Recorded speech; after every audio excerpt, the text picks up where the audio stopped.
I'm going through the file of the people in my platoon, and just one after another, it's unemployed, high school dropout. It was like a catalog of the people who had been left out in America.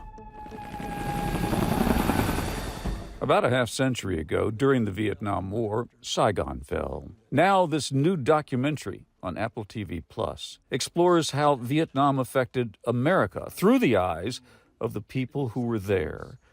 Ethan Hawke narrates, and I talk with Bill Broyles, who was one of them. Well, when I grew up, all my parents' friends, my father's friends, they would never talk about World War II. That was their ethic. And when we all came home from Vietnam, we all came home alone. And we tried to fit back in, and so no one wanted to know about it, so we didn't talk about it.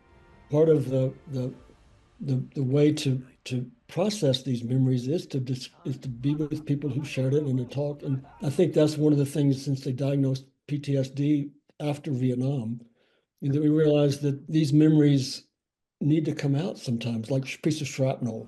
The beauty of this documentary, I think, is that it shows so many stories.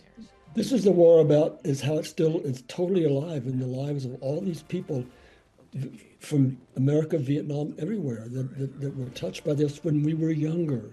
Do you find that young people really know very much about it? I'm not terribly sure that they do. Well, you think back that Vietnam is as far away from them today as World War I was from us when we were there.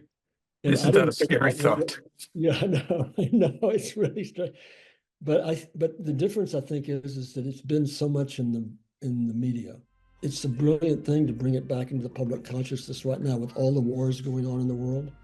And also, those of us who were there, we're not going to be around forever. And I was proud to be part of it, but I was deeply moved by watching it myself with all these stories that I didn't know. You've probably thought about this a great deal. You've talked with your friends and other people about it. You've heard how they were changed. What do you notice in yourself? That's a really good question. Nobody's ever asked me, but it's the one thing I did is I just resolved in my life to be kind. You know, the biblical thing, love your neighbor as yourself. And because a war makes you look at your neighbor as someone that is less than human and you have to kill, or they will kill you. I don't like that. I don't want to live that way. And I tried to I didn't want to be a pushover or a patsy, but I just wanted to be kind and be grateful for every day I had to be alive. Thank you. I appreciate your time. I appreciate your service. Thank you so much. Flicks with Patrick Stoner explores the craft and culture of filmmaking that enhance our communities for television stations and websites around the country.